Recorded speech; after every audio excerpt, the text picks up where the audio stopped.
Bismillahirrahmanirrahim. Assalamualaikum warahmatullahi wabarakatuh.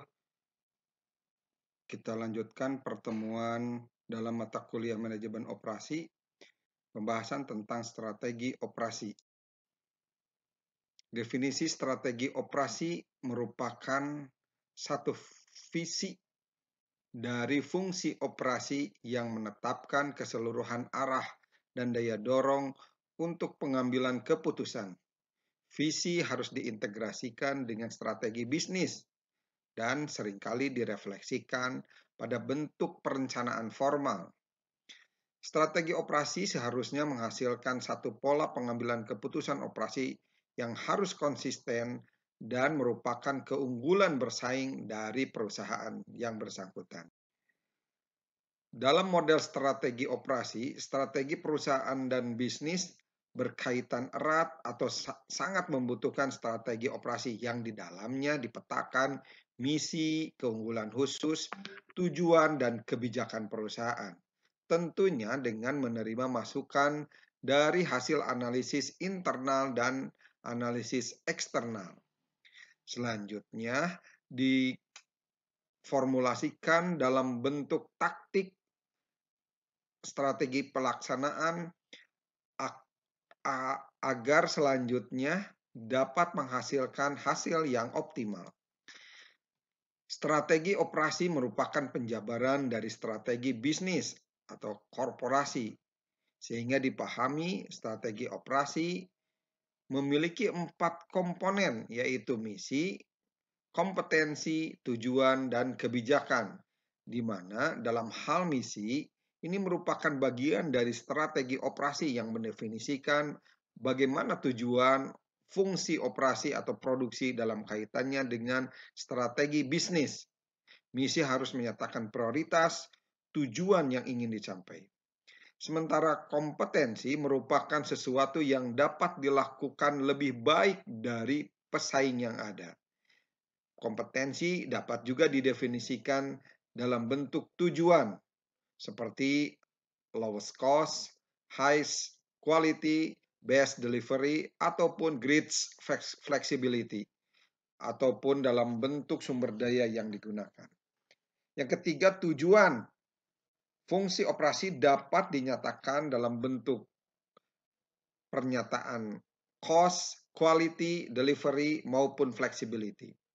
Dalam hal kebijakan operasi, ini menyatakan tujuan operasi yang telah ditetapkan dan akan dicapai. Kebijakan operasi ini harus dibuat setiap kategori keputusan, baik dalam proses, kapasitas, persediaan, tenaga kerja, dan kas. Dalam pemahaman strategi perusahaan dan strategi bisnis, strategi perusahaan merupakan pendefinisian dalam bisnis yang akan dilakukan di mana perusahaan itu berada. Sementara strategi bisnis mendefinisikan bagaimana bisnis itu dapat bersaing. Misalkan menurut Michael Porter, bagaimana sebuah perusahaan mampu bersaing, tentunya ada 3 poin yang harus dipastikan, yaitu dia memiliki biaya yang rendah, keanekaragam produk, dan fokus terhadap bisnisnya. Manajemen operasi tentunya dipengaruhi oleh berbagai masukan baik dari lingkungan eksternal maupun internal. Dari lingkungan eksternal berupa informasi persaingan, kondisi pelanggan, kondisi ekonomi, teknologi yang digunakan, dan kondisi sosial. Dalam konteks lingkungan internal tentunya harus dipahami bagaimana sumber daya yang ada, bagaimana membangun kultur organisasi, kompetensi tenaga kerja, lokasi dan fasilitas yang ada, dan bagaimana sistem pengendaliannya. Misi operasi mendefinisikan manfaat fungsi operasi dalam hubungannya dengan strategi bisnis. Contohnya menyediakan jasa yang dibutuhkan untuk memenuhi permintaan pasar agar menjadi pemimpin pasar, misalkan dalam asuransi dan perencanaan keuangan pribadi. Tentunya harus memiliki sasaran operasi dalam format harga, mutu, pengiriman, dan fleksibilitas yang mampu bersaing. Di sisi lain dipahami bahwa keunggulan khusus yang harus muncul berupa kepastian operasi yang harus unggul secara relatif untuk bersaing. Keunggulan khusus bisa berupa orientasi,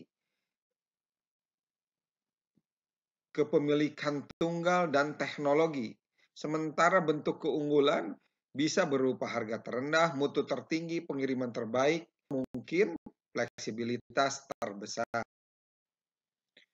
Dalam hal sasaran operasi, variabel yang menjadi objek dalam manajemen operasi, misalkan sasarannya berupa biaya yang terendah, mutu yang terbaik, pengiriman yang tercepat, fleksibilitas yang lebih besar. Sasaran harus dinyatakan secara kuantitatif, lebih spesifik dalam format yang bisa diukur.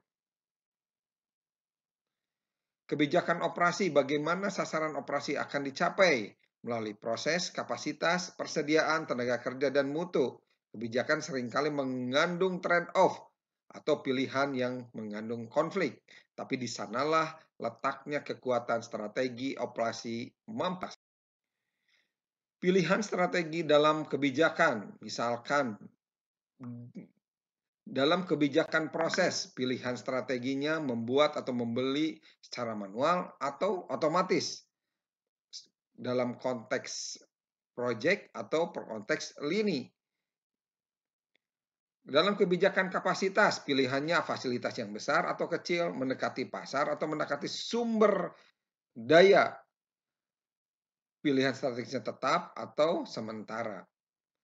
Dalam kebijakan kualitas, pilihannya pencegahan atau inspeksi, teknis atau manajerial, atau mau mendahulukan mutu atau mau mengedepankan harga. Peranan taktik dalam strategi, taktik dibuat oleh manajemen tingkat menengah dan tingkat bawah. Taktik bersifat jangka pendek dan berhubungan dengan keputusan yang bersifat kondisional, di mana di dalamnya harus dapat terukur secara spesifik, dapat dibandingkan dengan sasaran yang telah ditetapkan, dan pengukuran hasil terkait dengan umpan balik harus yang sudah dilakukan. Strategi memiliki peranan yang menentukan. Oleh karena itu, perlu dianalisis bagaimana strategi ditetapkan di berbagai kondisi. Misalkan, dalam posisi produksi atau barang yang menjadi andalan kita, andalan perusahaan pada posisi growth, pada posisi introduction, pada posisi perkenalan, tentunya strateginya berupa perancangan, pengembangan produk yang sangat penting, karena seringkali berubah rancangan dan proses dikarenakan posisinya masih merupakan analisis awal, produksi jangka pendek, biaya produksi tinggi, dan contoh-contoh terbatas. Tentunya harus memperhatikan pada kualitas. Berbeda pada kondisi pertumbuhan. Pada kondisi pertumbuhan, mudah mengubah harga dan citra produk, sehingga mampu memperkuat posisi ceruk pasar. Pada kondisi kematangan, waktu yang tidak tepat untuk mengubah citra dan mutu produk. Di saat ini, harga yang bersaing sangatlah penting dalam mempertahankan posisi pasar. Tetapi jika kondisinya terjadi penurunan, hal yang harus diperhatikan dalam strategi adalah pengendalian biaya yang sangat penting. Isu-isu strategi yang harus diperhatikan berdasarkan riset adalah bagaimana mutu produk yang tinggi relatif terhadap persaingan, pemanfaatan kapasitas yang tinggi, efektivitas operasi yang tinggi, yang diharapkan rasio produktivitas pekerjaannya terhadap aktualisasinya. Intensitas investasi yang rendah, di mana jumlah modal yang dibutuhkan untuk menghasilkan barang dalam penjualan, serta memperhatikan juga biaya langsung per unit yang relatif rendah terhadap persaingan. Apa saja hal-hal yang harus diperhatikan saat implementasi strategi? Kondisi prakondisi, di mana lingkungan pada kondisi sekarang tentunya akan selalu dan sedang selalu berubah. Yang kedua, bagaimana permintaan yang kompetitif yang mampu bersaing dengan kompetitor. Yang ketiga, bagaimana menetapkan untuk mengetahui strategi persaingan yang baik, yang sehat, yang mampu membuat perusahaan berada pada kondisi bersaing yang sehat dan memperhatikan daur hidup produk. Yang kedua yang harus perhatikan dinamika. Perubahan strategi ini memungkinkan terjadi karena semua perjalanan usaha dalam format bisnis tentunya bersifat dinamis karena selalu ada perubahan dalam organisasi. Dinamis juga dikarenakan perubahan dalam lingkungan, baik lingkungan internal maupun lingkungan eksternal. Demikian